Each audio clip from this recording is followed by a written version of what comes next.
कौम दियो लोको साडी की है पहचान जो है सानू कहंदा आया साडा भारत महान जन गणना विच गल सारे घरां च पहुंचावो चलो कट्ठे होके सारे आद धर्म लिखावो चलो कट्ठे होके सारे आद धर्म लिखावो। उपस्थित सम्मानीय अधिकारीगण,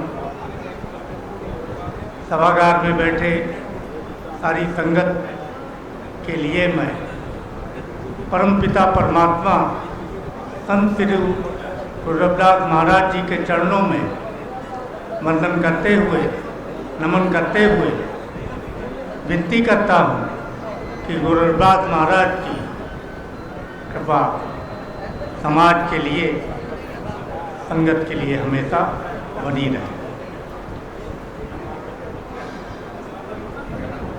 आज इस सम्मेलन में मुझे ये आपके बीच में उपस्थित होने का जो सौभाग्य प्राप्त हुआ है, मैं पहले भी आया था होशियारपुर में, अपना एक कार्यक्रम करके गया था, जम्मू में करके गया था, किंतु फगवाड़ा की इस पावन धरती पर इस पावन मंदिर में हमें जो आज आनंद प्राप्त हो रहा है वो सब गुरु महाराज की कृपा है। अब चूंकि आयोजकों से बहुत थोड़े समय में कुछ बात अपनी रखने की अनुमति है, तो मैं बहुत चंद शब्दों में संत गुरुओं की अनुमति लेते हुए मैं अपनी बात शुरू करना चाहता हूँ। साथियों, आदि धर्म अगर हम 3 लोगों को जान गए, बाबू मांगूराम मांगवालिया, स्वामी अच्युतानंद और संत शिरोमणि परमपिता परमात्मा गुरु रविदास महाराज जी, यही हमारा आदि धर्म है। और इन्हीं की वाणी से, इन्हीं के शब्दों से हमें आदि धर्म के सिद्धांत हमें प्राप्त हुए हैं। और आद मतलब हम आद से हैं, हम इस देश के नहीं, इस धरा के शासक हैं। आद से आज तक और अनंत तक रहेंगे, वो है आदि धर्म। और आदि धर्म रजिस्टर्ड हुआ, आदि धर्म प्रचलन में आया इन्हीं 3 महामूर्तों के कारण। आदि धर्म 1928 में जब इस देश में साइमन कमीशन आया तो उस समय जनगणना हुई, एक रायशुमारी की गई, वोटिंग जैसी की गई। उस कमीशन ने भारत के रहने वाले तमाम लोगों की जाति, उनका धर्म, इस 2 की जानकारी लेनी चाहिए।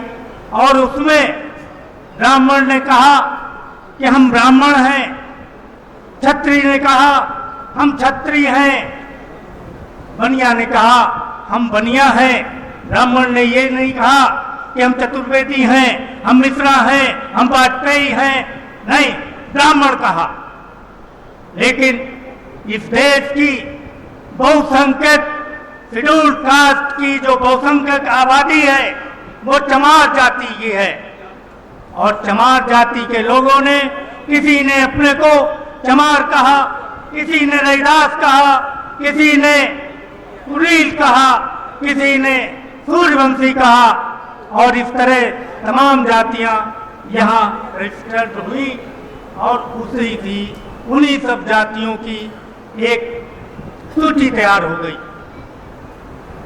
और जो साइमन कमीशन की रिपोर्ट थी, उस रिपोर्ट में ये दावा किया गया था कि हमने इन जातियों की, इन ब्राह्मण क्षत्रिय वैश्य के अलावा की जो वंचित जातियां हैं, वंचित कौमें हैं, शेड्यूल कास्ट, शेड्यूल ट्राइब, उनमें बहुत ही विषमता पाई है।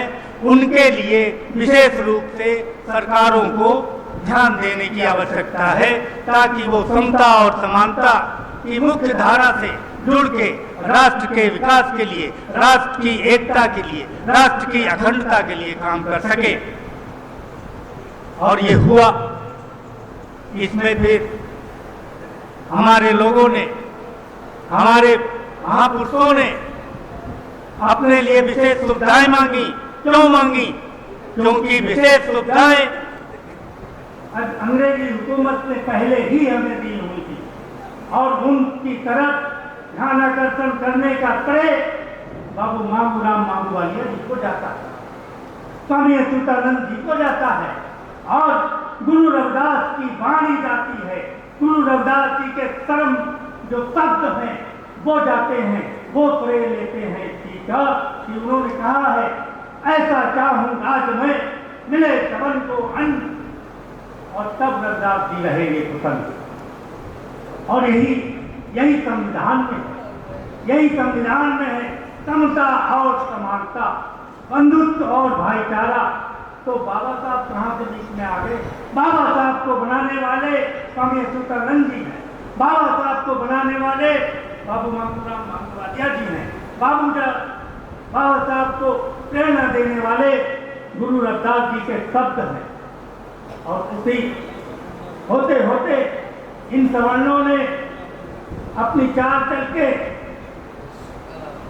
जो हमें साइमन कमीशन की रिपोर्ट के परिणाम स्वरूप, उसके रिजल्ट के आधार पे जो हमें कम्युनल अवार्ड मिला, जिसमें हमारा कैंडिडेट, हमारा ही वोटर,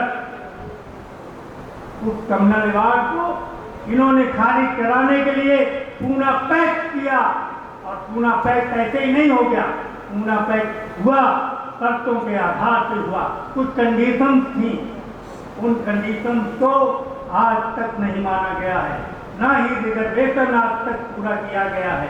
हम रिजर्वेशन नहीं चाहते, हम पूना पैक को निरस्त करने की बात कर रहे हैं और इसका आंदोलन उसके लिए कार्यरत है। हमें गर्व है अपने ऊपर कि हम अपने पिता की औलाद हैं, और मैं पिता का अपने पिता का एक परिचय आपको दे देना चाहता हूँ। मेरे पिताजी को स्वामी अच्युतानंद जी के साथ काम करने का सौभाग्य प्राप्त हुआ है, और हो सकता है उन्होंने हमें विरासत में यही संघर्ष किया है, और उस संघर्ष मैं कर रहा हूँ। और मैं जीवन संकल्प ले चुका हूँ कि मैं अपने सभी संगी साथियों का पूरा सहयोग लेते हुए इस चीज को आगे बढ़ाऊंगा।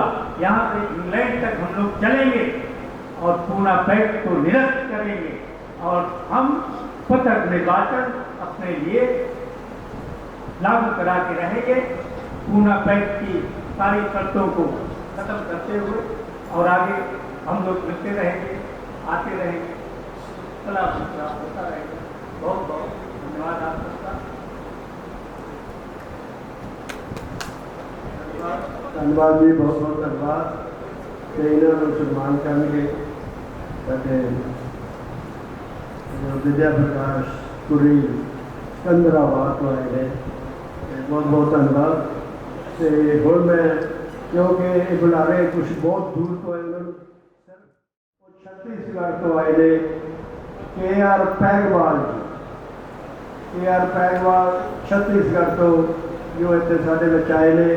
2-3 मिनट नहीं उन्होंने बेनती है कि समय में मुख रखते हुए साढ़े वीर भारत के दूजे कोनिया तो आए ने, इन्होंने जरूर अं समा देना चाहते हैं। उस तो बाद सारे की बारी आऊगी। तो KR पैगवाल छत्तीसगढ़।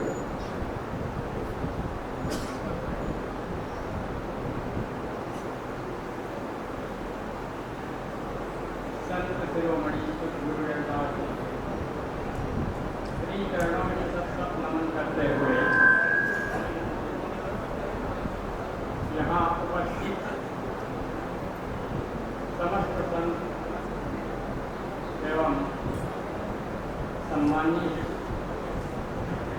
सभा में उपस्थित समस्त बंधुओं, आज बेगमपुरा टाइम्स सेमिनार में पधारे हुए सम्मानीय समस्त महानुभावों को छत्तीसगढ़ से चलकर आए KR पैगवार की ओर से सादर जय होते हैं। यह मेरे लिए बड़ी सौभाग्य की बात है कि इस सेमिनार में संतों एवं महानुभावों का एक साथ मुझे दर्शन करने का सौभाग्य प्राप्त हुआ है। यह सब सतगुरु रविदास जी महाराज जी की ही कृपा है। सम्मानीय जन, यह बड़े ही खुशी एवं हर्ष की बात है। भारत देश के साथ साथ विश्व स्तर पर सतगुरु रविदास जी महाराज के द्वारा समस्त किए गए संघर्षों को मानव समाज में परोसने एवं हमारे रविदास समाज को जागृत करने में सबसे ज़्यादा योगदान है तो वह पंजाब राज्य ही है। हमारे रविदासी भाइयों का जिनके सहयोग से आज सतगुरु रविदास जी महाराज के विचार आज भारत देश के साथ साथ पूरे विश्व स्तर पर फैल रहा है। आज भारत देश के अंदर सतगुरु रविदास जी महाराज के सुशोभित स्तंभ अगर आज अधिक रूप से भारत में खड़ा है तो वह पंजाब प्रांत के हमारे रविदासी भाइयों की बदौलत उन्हीं के दम पर ही खड़ा है। चाहे वहाँ हमारी चमारों की जनसंख्या जो भी हो, अन्य कई राज्यों में पंजाब के तुलना में हमारे समाज की जनसंख्या अधिक होने के उपरांत भी बहुत से ऐसे राज्य हैं जहां हमारे समाज के लोग आज भी शोषण के शिकार हैं। ऐसा क्यों? क्योंकि वहाँ यह नहीं समझ पाए हैं कि सतगुरु रविदास जी के विचारों को ठीक से समझने के बजाय पाखंड अंधविश्वास के गर्दन में फंसे हुए हैं, इसीलिए शायद शोषण के शिकार है। इस कार्यक्रम में उपस्थित सम्मानित समस्त महानुभावों से मेरा अनुरोध है कि भारत के कई राज्यों के हमारे चमार समाज के मानसिक रूप से पिछड़ेपन पर प्रकाश डालते हुए उनके प्रचार प्रसार के संबंध में विस्तृत विचार करने की कृपा करें। इन्हीं विचारों के साथ मैं अपनी वाणी को विराम देना चाहूँगा। सभी को सादर जय गुरुदेव जी।